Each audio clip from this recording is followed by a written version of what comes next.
Bonjour à tous, dans ce nouveau tuto, nous allons voir comment utiliser les outils de montage sur le logiciel Avid, en sachant évidemment que je vais vous montrer les principaux, et notamment ce que j'utilise moi, toujours dans un souci d'efficacité. Alors, sur la timeline, je vous ai posé trois plans. Un plan A que j'ai identifié avec une couleur jaune, un plan B avec couleur bleue, et un plan C avec une couleur verte.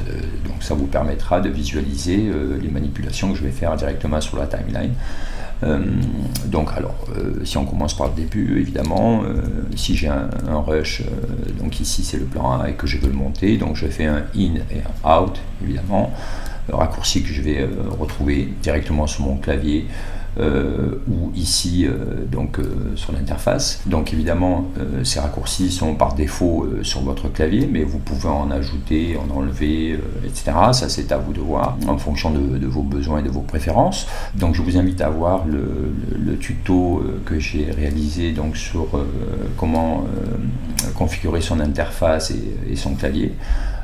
Pour voir les détails, mais enfin grosso modo vous allez retrouver vite fait dans votre keyboard, dans les settings, vous allez dans Tools, commande palette, et en fait ici vous allez retrouver donc votre clavier, et vous allez pouvoir chercher vos outils, donc ce qui vous intéresse, et les programmer, enfin les poser donc sur votre clavier ou directement sur votre interface.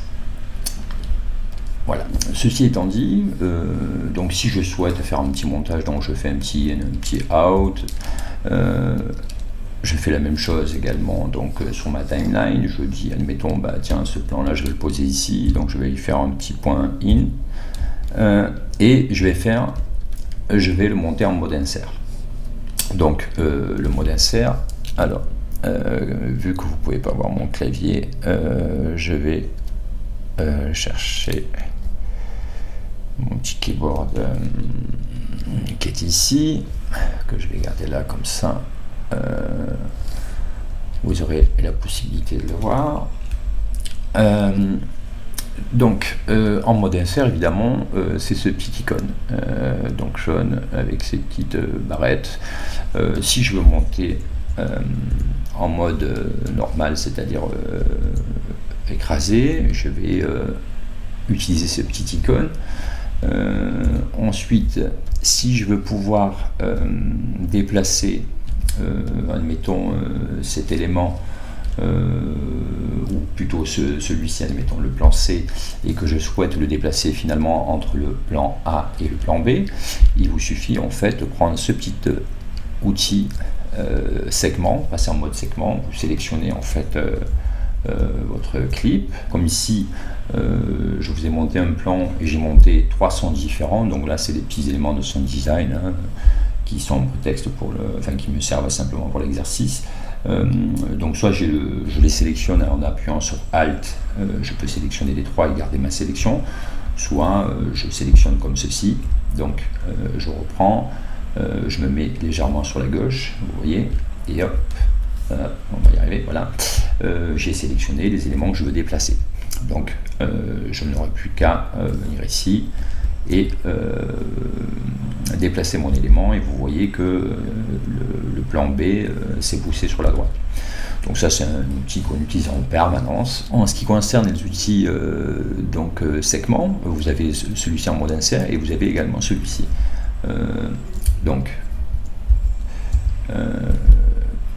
De la même façon, je vais pouvoir sélectionner en me mettant légèrement sur la gauche les éléments qui m'intéressent. Ça peut être une succession, d'ailleurs ici j'ai mis juste un petit clip avec un petit son, mais je pourrais sélectionner toute une séquence et la déplacer de la même façon dans ma timeline sur mon montage.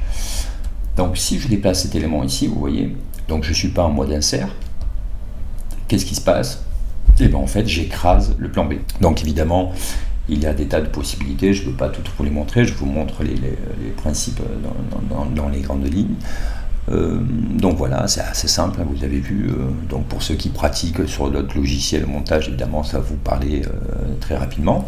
Donc si vous voulez sortir de votre mode segment, évidemment il faut appuyer sur votre raccourci clavier sur le mode segment, soit le rouge, soit le jaune, de façon à le faire disparaître et à revenir en mode souris.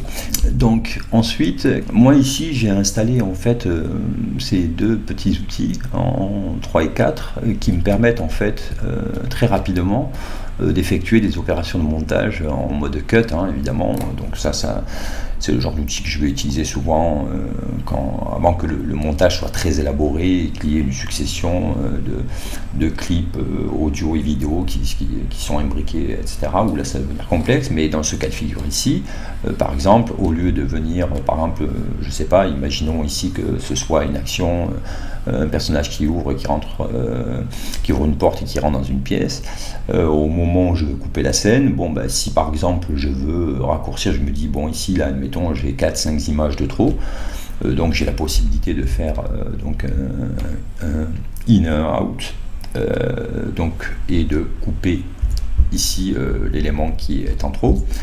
Donc avec évidemment c'est l'outil ici, le ciseau. Donc ça c'est une possibilité, mais vous voyez en fait j'ai fait une sélection, j'ai fait un in-out et un in, et ensuite donc ça fait deux manipulations et une troisième pour couper.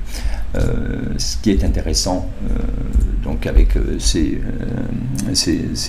outils là, c'est que j'ai la possibilité de couper directement. Vous voyez en fait ici, là vous avez des pointillés en transparence, je vais couper tout ce qu'il y a vers la droite après ma tête de lecture, et ici je vais couper tout ce qu'il y a sur la gauche, donc avant ma tête de lecture. Donc si je veux reproduire la même opération que j'ai fait auparavant, je vais simplement appuyer là-dessus, et donc vous voyez, tac, en une seule manip, j'ai coupé donc le bout de rush qui ne m'intéressait pas. Alors encore une fois, on risque de me répéter un petit peu. En fait, l'idée évidemment c'est de toujours aller plus vite et d'être super efficace. Donc à chaque fois, vous avez une multitude de possibilités pour effectuer la même opération. Mais ce qui est important, ce qu'il ne faut pas perdre de vue, c'est finalement la manière la plus courte de répondre à la requête. En l'occurrence, si vous travaillez avec un journaliste ou un réalisateur, vous avez tout intérêt à travailler vite, sinon votre collègue va s'impatienter et vous risquez de ne pas travailler beaucoup. Ensuite, dans les outils principaux, dans les manips de base qu'on fait régulièrement, quand on passe en mode montage, il y a les outils de trim. Donc vous avez la possibilité ici, vous avez le petit icône, mais vous allez le retrouver également ici sur votre clavier, de trimer. Donc qu'est-ce que ça veut dire concrètement? Ça veut dire que si je veux rallonger ou raccourcir, qu'il s'agisse de l'image ou du son, le plan A ou le plan B en l'occurrence, je vais pouvoir lui dire tiens ici par exemple je veux que tu me rallonges, je veux rallonger plutôt de quelques images, mettons de 2 images ce plan là, et vous voyez donc comme j'ai sélectionné le côté gauche, vous voyez là c'est surligné en jaune du côté gauche. Si par exemple je veux plutôt travailler sur le côté droit, c'est la même chose, vous cliquez sur votre écran à droite et vous pouvez rallonger votre plan ou au contraire le diminuer. Et si vous voulez effectuer un trim, ajuster l'entre-deux plans, mais d'une manière symétrique, en fait il faut rester au milieu des écrans, et là donc vous allez déplacer d'une ou plusieurs images, ou par 10, vous pouvez ici utiliser ce petit icône qui en fait indique que vous déplacez 10 images par 10 images, en avant ou en arrière, toujours pareil. Donc voilà, ça c'est une fonction de base que vous allez utiliser en permanence, en sachant que là j'ai travaillé donc par défaut sur le son et sur l'image, parce que j'ai sélectionné ici les 3 pistes, d'accord. Mais si je sélectionne juste la piste vidéo, évidemment je passe en mode trim, je sélectionne mon plan A, et je vais rallonger, et vous voyez ce qui va se passer, hop, c'est juste l'image en fait finalement qui va se rallonger, ce qui est tout à fait logique. Donc en fonction évidemment des besoins, vous sélectionnez les pistes évidemment, c'est toujours le même principe, hein. Donc soyez vigilants à ce genre de manipulation, parce que vous pouvez vite, comment dirais-je, mettre un peu en vrac votre timeline. En sachant ici que là, en l'occurrence, on est sur un truc très simple, il y a juste 3 plans avec 3 sons, mais dès que vous avez des montages un peu élaborés, que vous avez 20 pistes dans tous les sens, avec des clips dans tous les sens, là ça peut être très très compliqué. Et notamment quand vous modifiez un sujet ou un film, donc là ça peut avoir des conséquences parfois dramatiques. Et en sachant également que si vous sélectionnez ici toutes vos pistes ici, vous les verrouillez ou pas, ça n'aura absolument pas le même effet. Donc moi je vous conseille toujours, ça je l'ai déjà dit auparavant dans notre tuto, par défaut d'associer, enfin de verrouiller toutes les pistes. C'est-à-dire que quand je fais une modification ici, en fait, c'est je garde ma synchro. En fait, ça permet de ne pas désynchroniser tout ce qui va être après. Parce que si je verrouille pas mes pistes, je risque d'avoir des désynchros dans tous les sens. Alors pas forcément sur les 2 pistes, enfin les pistes que j'aurais sélectionnées ici, mais sur celles que je n'aurais pas sélectionnées qui ne vont pas bouger. Donc du coup vous allez vous retrouver avec vos images et vos sons d'ambiance, admettons, qui en règle générale on les monte sur la piste 1 et 2, qui vont comment dirais-je, se déplacer comme vous le souhaitez, mais par ailleurs tous les sons, musique, effets que vous aurez mis superposés sur des pistes vidéo supérieures, etc., eux vont être complètement décalés parce qu'ils ne vont pas bouger. Donc le plus simple évidemment c'est d'expérimenter tout ça de façon à bien comprendre comment ça fonctionne. Alors pour en revenir à l'histoire du trim, donc là je vous ai montré comment évidemment utiliser cet outil que vous allez retrouver sur votre clavier, mais vous avez d'autres possibilités, en tout cas pour passer en mode trim. C'est-à-dire que si je sélectionne mon entre-deux plans, vous voyez, je me mets ici, et tout à l'heure je vous ai montré que je pouvais sélectionner en ayant au préalable appuyé sur la fonction Edit, segment, pardon. Donc si je passe en mode segment, je peux sélectionner un clip, mais si je ne suis pas en mode segment, que je suis en mode souris normal, j'ai la possibilité, vous voyez, hop, en me mettant légèrement à gauche ou à droite, enfin peu importe, là en l'occurrence, je sélectionne en fait les 2 clips et j'ai la possibilité, voilà, de passer directement en mode segment. Donc après ça c'est une histoire de comment dirais-je, voilà, de sensibilité, hein. Chacun a ses préférences, certains travaillent avec la souris, d'autres plus avec le clavier, moi j'aime travailler avec les 2, voilà, je suis à l'aise avec les 2, chacun a ses petites habitudes. Donc ça c'est une chose. Ensuite vous avez la possibilité, comme je vous l'ai indiqué, donc peu importe comment vous entrez en mode trim, donc de venir soit sur le plan, en l'occurrence le plan B ou le plan C, ou les 2, d'accord, mais vous avez également la possibilité de venir directement sur la timeline, ici vous voyez, et je vais déplacer en fait comment dirais-je, mon point d'intersection vers la gauche ou vers la droite directement. Donc ça peut être intéressant. Par exemple, si vous avez un repère, je vais vous montrer un petit exemple. Ici, je vais prendre ce petit truc, ce petit titrage que je vais poser sur une piste supérieure. Admettons, imaginons que ce soit un élément d'habillage. Là, en l'occurrence, je fais vraiment n'importe quoi. Il faut rester dans les principes. Et bien, je peux dire bon, tiens, non, ça va plutôt être. Je vais le caler par rapport à ce clip-là. Vous voyez, donc de visu, en fait, c'est un peu l'idée. Vous allez le déplacer sur l'image donc de l'élément qui vous sert de référence. Alors, ça peut être un élément d'habillage, ça peut être un clip en incruste, enfin peu importe. Donc voilà, ça c'est très intéressant et c'est un truc qu'on peut faire très rapidement. Et encore une fois, si vous sélectionnez qu'une piste, donc vous allez déplacer que l'image ou que le son. En l'occurrence, là je vais vous le faire avec le son. Donc voilà, ça peut être une façon très rapide en fait d'intervenir en fait sur son montage. Donc ça vraiment, là on est sur les bases. Hein. Donc ensuite, évidemment, si je veux faire un in and out, j'ai un raccourci clavier qui est ici. Si je veux annuler mon in et mon out, j'appuie donc sur le G directement. Donc je vais faire disparaître ma sélection. Et de la même façon, si j'appuie sur, admettons, in et que je ne veux plus, que je veux faire disparaître ce point, en fait, je sélectionne ici. Cette petite icône et je fais disparaître mon point. Voilà.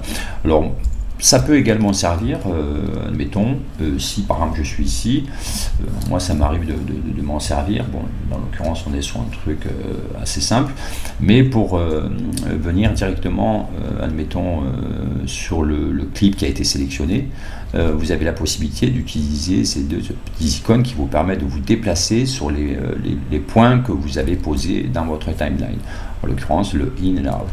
Donc vous voyez, si je me déplace ici, ou alors je me mets, admettons, mon in ici, admettons je suis parti loin dans ma timeline pour une raison ou pour une autre, hop, j'appuie sur le A, en l'occurrence, enfin sur mon clavier c'est le A, mais ici ça va être le Q, et hop, vous voyez, ma tête de lecture se déplace directement ici.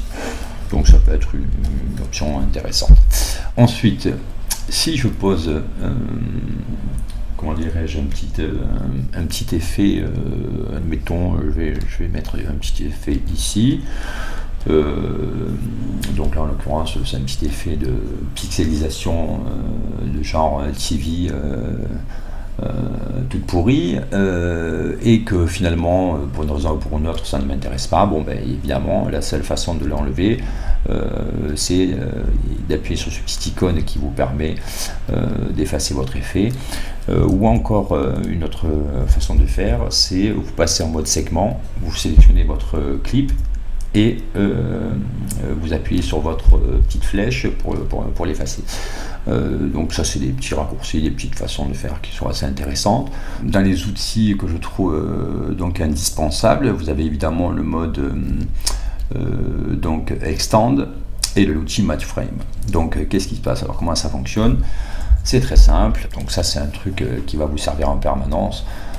Donc là en l'occurrence on n'a pas de repère visuel parce qu'il n'y a pas de mouvement, il ne se passe rien à l'image, mais sur le principe, si je veux rallonger le plan A qui va venir comment dirais-je, chevaucher le plan B, là en l'occurrence que sur l'image et non pas sur le son, il suffit simplement de faire un point out ici et de faire un extend, et donc vous voyez ça va venir étirer votre clip, en l'occurrence le plan A. Donc c'est pas tout à fait la même chose évidemment que le trim. Ça peut avoir le même résultat, mais c'est une autre façon de faire. Voilà. Donc ça c'est à vous de voir en fonction, encore une fois, des besoins, des configurations dans lesquelles vous vous trouvez.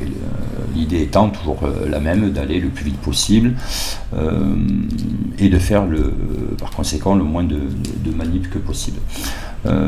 Ou alors en l'occurrence, tiens, vous voyez ici c'était le bon exemple. Tout à l'heure je me suis amusé à couper ce clip, je reviens ici au début, je fais un point in au premier plan et je fais donc un extend, et là vous voyez je vais cleaner, en fait je vais enlever la coupe. Donc en l'occurrence vous allez me dire pourquoi faire ce genre de truc. C'est pas compliqué. Si je veux poser un effet quel qu'il soit sur mon clip, vous voyez comme il est coupé en deux, il n'y a que la première partie du clip qui va être comment dirais-je, sur laquelle il va y avoir l'effet. Si je veux en l'occurrence que ce soit partout, sur tous les clips, sur toute la durée, tout simplement il faut que mon clip ne soit pas scindé, et c'est la même chose évidemment pour le son. Ensuite, le match frame, évidemment, ça c'est l'outil indispensable. Donc, vous êtes dans votre montage, et puis finalement, la personne qui gère qui est responsable du montage que vous faites, vous dit oui, je sais pas, tiens, le plan B, il y a quoi avant? Vous n'allez pas vous dire tiens, le plan B, je l'ai mis dans quelle bin, etc. Je sais pas quoi. Donc, vous allez tout simplement faire un match frame. Bon, moi en l'occurrence, je l'ai mis ici. Donc vous appuyez sur ce petit bouton, donc sur votre raccourci clavier, ça va appeler votre rush original, vous voyez, donc en l'occurrence c'est en fonction de l'endroit où votre tête de lecture va se retrouver vous voyez ici, vous allez avoir un point I. Donc l'avantage, c'est qu'évidemment vous allez pouvoir de suite montrer à la personne qui vous le demande ce qu'il y a avant ou après. Bon là en l'occurrence ça bouge pas évidemment, donc ça peut peut-être vous paraître un peu abstrait, mais en vérité c'est très simple. Et si vous voulez, comment dirais-je, ça peut avoir un autre intérêt. Moi je m'en sers en permanence pour cette raison. Si par exemple, mettons j'ai 3 séquences dans mon sujet, je vous donne un exemple, une séquence qui se passe à la montagne, une séquence qui se passe en ville, et puis une séquence qui se passe, mettons, sous terre, je vous dis vraiment n'importe quoi. Donc vous avez toutes ces séquences, etc. Puis à la fin ou en début, le journaliste ou le producteur ou le réal vous dit tiens, je vais faire un petit teaser, tu vas me faire un petit pot pourri avec des phrases fortes, etc., des images fortes de tout ce qu'on voit dans le film, etc. Donc plutôt que d'aller ouvrir en l'occurrence au bin de Rush et de dire tiens j'ai mes trucs dedans, alors c'est quoi machin, etc. Vous allez directement sur votre plan, vous faites un match frame et si vous avez une multitude de bins de Rush, vous appuyez sur ce petit icône ici et ça va vous ouvrir directement le bin. En l'occurrence ici ça m'ouvre le bin tuto outil dans lequel j'ai mis ma séquence et mes rushs, mais en l'occurrence vous voyez, si je vais les mettre ici, je vais mettre donc ces plans là, ces rushs là, je vais les mettre là dedans. Je vais vous refaire la manip pour que ce soit plus clair. Donc je suis admettons là-dessus, je dis tiens j'aimerais utiliser des images de cette séquence là, donc je prends n'importe quelle image, je fais un petit match frame, j'appuie là-dessus et hop, ça m'ouvre directement en fait le bin qui m'intéresse. Et donc là je vais retrouver tous les clips qui concernent cette séquence.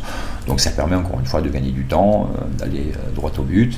Donc voilà, ça c'est un petit outil indispensable pour le montage.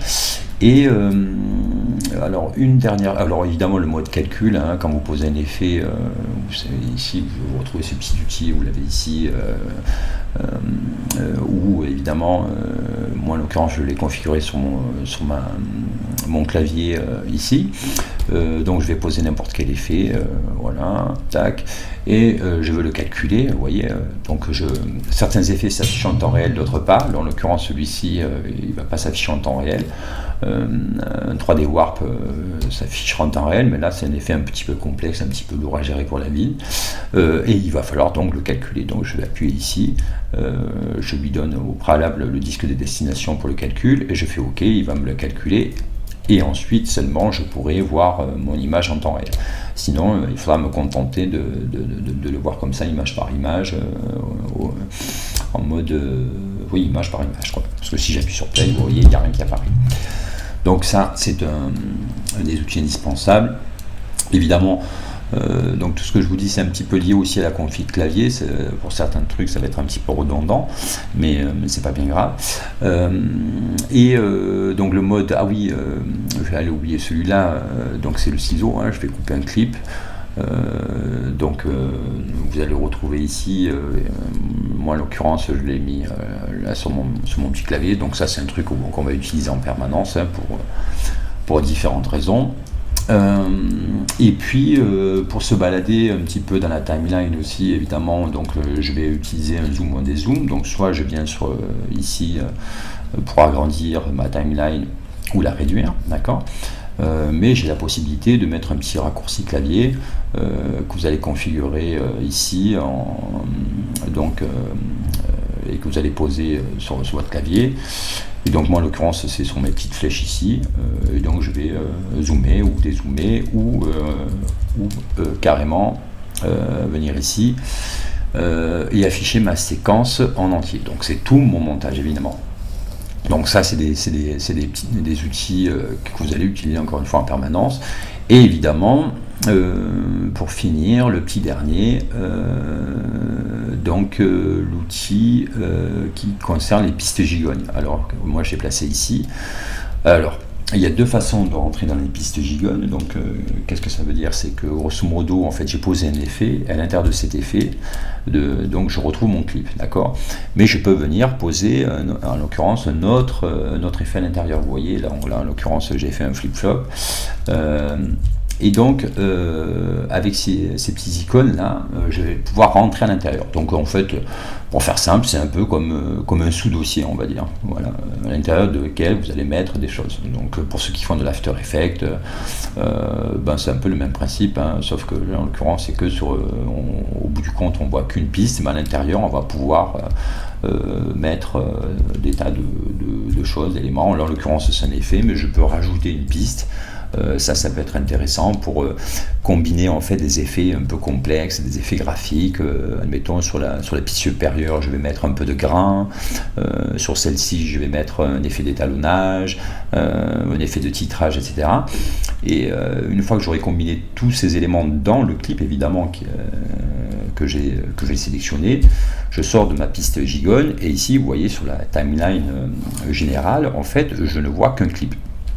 D'accord, mais ça va éviter, évidemment, ça va m'éviter de monter une multitude de pistes comme ça dans mon montage et peut-être de les réserver à des choses qui sont plus spécifiques. Donc voilà, ça c'était une façon, donc avec ces petits outils, ces petites icônes de rentrer à l'intérieur. Mais si je clique deux fois dessus, vous voyez, hop, avec ma souris, ça va afficher également mes sous-pistes en fait, qui concernent ce clip. Et pour sortir de ce mode d'affichage, en fait, il suffit simplement de recliquer deux fois dessus. Juste pour finir, un petit truc, c'est les marqueurs. Ça, c'est un truc que j'utilise en permanence. Pourquoi pour différentes raisons. En fait, je peux m'en servir de repère. Hein, ça n'a aucune influence sur le... Comment dirais-je, sur le résultat final du montage, hein, je vais vous le démontrer de suite.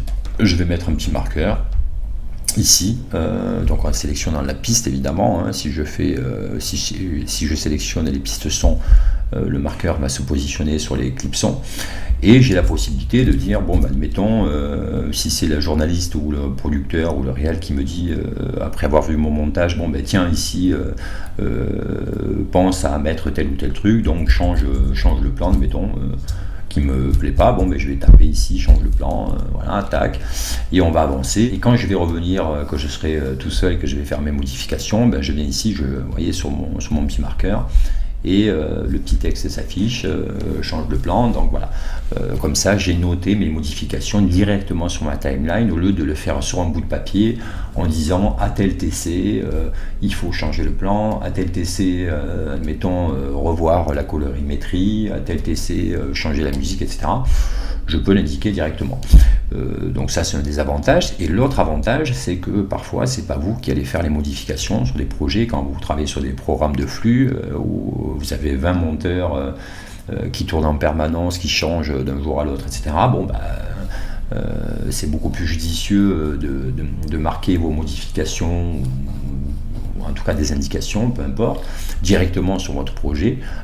Comme ça, le monteur qui va venir derrière vous, qui va faire les modifications, si vous avez fait simplement le montage, de suite, il va trouver ses repères et pouvoir travailler d'une manière efficace sans se prendre la tête.